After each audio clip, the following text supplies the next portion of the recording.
So today we are going to study about the Pelton wheel turbine. What is the actual concept of Pelton wheel turbine?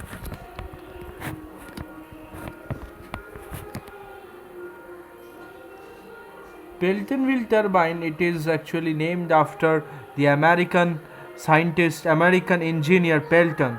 See, it is first there is a picture of a hydraulic power station. What happens in a hydraulic power station? See, actually we all know that what is the function of hydraulic power station.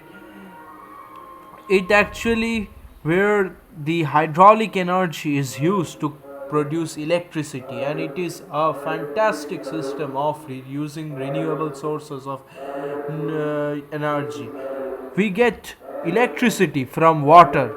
See, this is a reservoir where, or you say a dam, which you call a dam. Here the water is stored in a huge amount. Then water comes through these huge pipes of large diameters. It is known as penstock. From the penstock, at the front of the penstock, a nozzle is fitted. So a nozzle is fitted. What is the function of a nozzle? You can see that the opening of the nozzle, the area, the cross sectional area is very less. It was like this, and at the opening it becomes something like this. So when the area decreases, we all know that the velocity increases by a huge amount. So this is the jet of water, and this is the turbine. You can consider these as the blades or the vanes of turbine. You can say these as blades or vanes of the turbine. Now when the water strikes this blade, it goes in the upward direction. Then this blade comes over here, it also goes in this way. It starts rotating. This portion is called the runner of the turbine. It starts rotating, and ultimately the shaft, you know that the shaft is somewhat like this, fitted into the runner. When the runner rotates, shaft starts rotating like this. Shaft starts actually rotating. Shaft starts rotating. So when the shaft rotates, the generator, it is attached to the generator starts operating, and we get electricity. Now what should be the design of this turbine? We are focused into this zone, the turbine. What should be the design of the turbine, so that it may rotate at a more or less speed. Suppose I have made a turbine, but it requires a huge amount of power, water power, to rotate. Then it won't be of use. In this way, many turbines are designed over the years, but some basic turbines which we are going to study is the Pelton wheel turbine, Francis turbine, and Kaplan turbine. But in this lecture of today's, we are going to study about the Pelton wheel turbine. So actually, if I see the diagram of the Pelton wheel, please neglect this figure. You focus into this zone. Okay, so this is actually the nozzle. I've said how the nozzle works. Now I forgot to say one thing: the sprinter of the nozzle. It is something looks like this, and there is a wheel attached. This is the wheel, and this is the sprinter. What is a sprinter? Sprinter actually, you can see this is the wheel attached, and this is the sprinter. When you actually rotate this wheel, the sprinter moves to and fro. It moves forward or it moves backward. Now what happens when the sprinter actually moves forward? If the sprinter moves forward, it will come something like this. So you can see that it actually obstructs. The water is flowing like this, so it actually obstructs the water. It allows very little amount of water to pass through this gap. You consider that this sprinter, if it comes over this position, it will block the passage. So with the help of the sprinter, you can actually regulate the flow of water as per your requirement. With the as you regulate the flow of water, your speed of the runner or the turbine will also get affected. It will either decrease or it will increase depending upon the velocity of the jet striking the turbine. Now these are the buckets which Pelton called. These are the buckets. Actually, water buckets. Have you seen the turbines in the air mills? It looks something like this. These are the blades you call sharp blades which rotate. But those are also turbines. But those are not hydraulic turbines. These are air turbines used in air. We have seen in windmill. But Pelton used like this. I cannot use like these blades because it requires a huge amount of water power to rotate these blades. So Pelton, he was an engineer and he devised a fantastic bucket shapes. The bucket shapes, okay, these buckets, when it hits the bucket moves up, this bucket comes down, again it moves up, and in this way it starts rotating actually. Now I'm going to show you more accurately and exactly that how actually the bucket looks like. For that I have to turn the page and see. Here we'll be able to see that this is the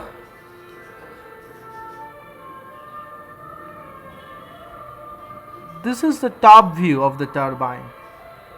Okay, this is the view of the this is the view of the blade, or which Pelton named as buckets. You can see that it is bucket shaped. So when the jet of water strikes here in this portion, the bucket moves upwards like this. Okay, there are many buckets over here. So this is actually the main thing occurring. Now from the top if I see and I section the view, if I cut the bucket from two halves, if I cut the bucket like this, I will get a sectional top view like this. You can see that this portion is this portion, and he used a split this thing. What it does is that it divides the water jet into two halves. Suppose I am attacking with jet. Okay, the jet strikes like this and it is divided into two halves and it comes out like this. Okay, it goes in like this. Actually the jet from the nozzle was something like this. It went like this and it strike the splitter. This is the splitter because it splits the water into two halves. The water jet got splitted and it takes a complete U-turn. You can see what is happening. So it pushes in this way. This is actually the shape of the bucket. Now I will show you the vector diagram. What happens actually?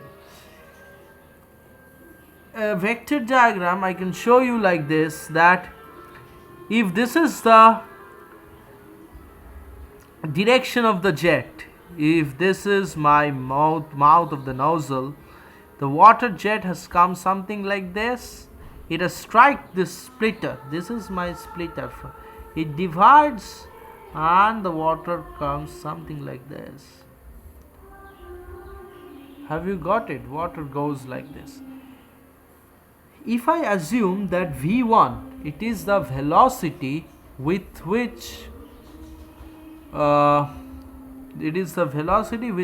jet struck the bucket or vane. U is the bucket velocity, bucket or vane velocity. When the jet strikes the buckets, the runners, this is my figure, it was something like this.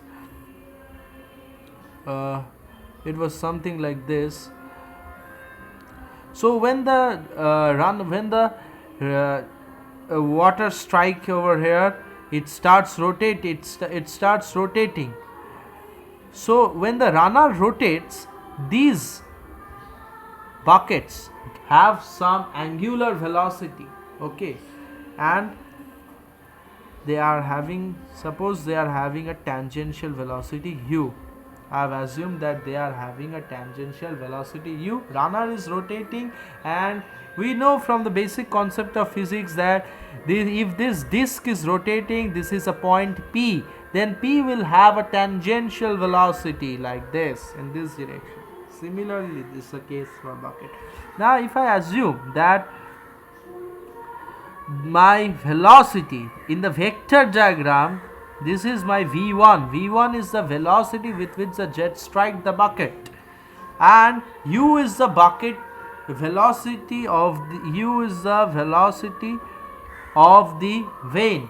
Then actually, what is the relative velocity with which the jet is striking the bucket? Why the concept of relative velocity is coming? Concept of relative velocity is coming because two things are in motion. One is the vane, another is the jet. When two things are in motion, we are considering the concept of relative velocity. That's why this is, suppose, VR1. What is VR1? VR1 is actually equals to V1 minus U. We know from the basic concepts of physics. If you have forgotten, no problem. If you suppose this is a car A, it is moving with 20 meters per second. This is car B, it is moving with 5 meters per second. Then what is the velocity of A with respect to B? It is 20 minus 5, 15 meters per second. So A is thinking that I am moving 15 meters per second faster than car B, and car B will think that I am moving 15 meters per second slower comparison to A. So this is the concept of relative velocity, similar. So if I assume that this is VR1, relative velocity with which the jet strikes the inlet or the vane. Now it takes a U-turn. I have shown you over here. It takes a U-turn. It is taking a U-turn like this. Okay. Let it be VR2. VR2. This is V2. V2 is the velocity of the jet at the outlet. Okay, and this will be my U2. U2, direction of U2 will be here in this direction. That means VR2 is actually equals to V2 minus U2. Now, if I break V2 into two components, this is the vertical component, this is known as VF2, and this is the horizontal component, it is known as VW2. This is the whirl component. This is the whirl velocity. Okay. This is the whirl velocity, VF2. Now, one thing is that how much angle does the jet gets deflected? If I just produce this backwards and this jet is something, and this jet is something like this, then actually see, this is the phi and this is also phi. This is delta, this angle is delta. Delta is the angle of deflection, because you see, if the jet would not have deflected, it would have gone straight, but it has deflected like this. Now what is the angle? This is the delta. It is obtuse angle. It is generally 165 degree delta, value of delta. Now we are coming to some concepts of efficiency. What is efficiency actually? What is actually efficiency? Efficiency, we know that it is output power by input power. Now, in case of a turbine, there are many efficiencies. What are those efficiencies? It is very simple. It is efficiency H. It stands for hydraulic efficiency. It stands for hydraulic efficiency. What is hydraulic efficiency? See, I don't remember any formula, but I remember the concept. So I will never forget. Where is hydraulic? Water. In which portion of the turbine you are dealing in? Now you come to this figure, suppose. In which portion of the turbine you are dealing with water? This portion. So what is your input power? What is your input power? It is the water power. Input power is the water power. It is the power with which the water is striking the runner, isn't it? It is the power. It is the power with which water is striking. Water is striking the runner,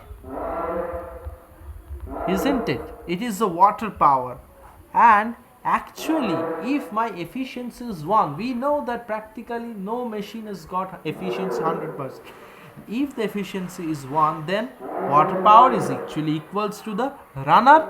It is the power delivered to runner.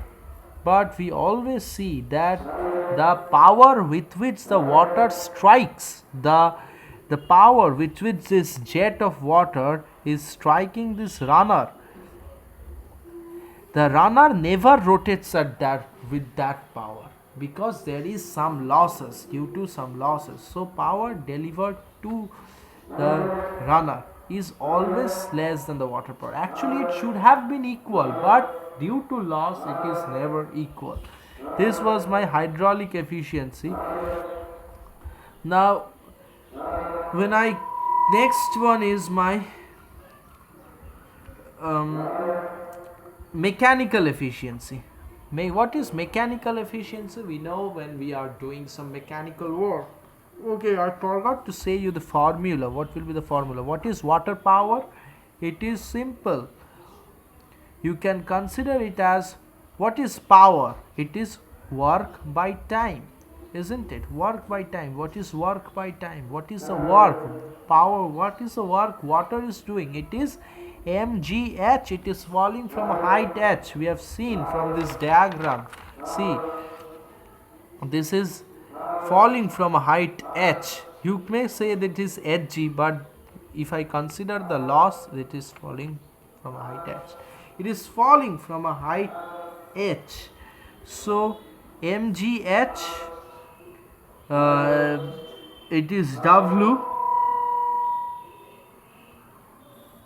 by time, isn't it? W by time. So I can write it as, what is mass? So what is my mass? Mass is what? Volume. This is V stands for volume. Volume into density, rho, into G into H by T. What is volume by time? It is Q. So Q, it is rho GH. And in the above, it is power delivered to the runner. We have got one formula for that. That is VW1 plus VW2 into VW1 plus W2 into U. U is the velocity of the blade, and this is rho Q.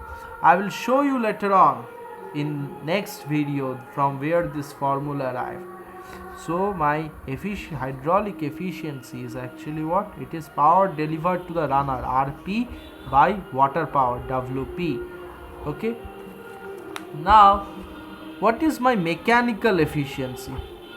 What is my mechanical efficiency? It is actually, again you can consider input, output by input. What is your input? What is your mechanical input? It is the power with which the runner is rotating. That means input is RP. That's why. And output is the shaft work. Main mechanical output is the rotation of the shaft. It is SP, shaft power. Shaft power. We see that if this is my runner and the shaft is attached to this, in real case, not in practical, if the shaft is fixed to this, the power with which the runner is rotating, with the same power shaft must also rotate. But if I consider losses, then shaft power is always less than rp, and that ratio is known as mechanical efficiency. It is actually the mechanical efficiency. Okay, so this is your mechanical efficiency. So what is efficiency overall? So what overall efficiency is actually hydraulic efficiency into the mechanical efficiency. This is all about Pelton wheel. We in the next video we will solve some problems on Pelton wheel, and of course the problems, of course the concept of Francis turbine and the Kaplan turbine. If you have any doubts regarding this video, please comment. I will try to clarify your doubts. Thank you.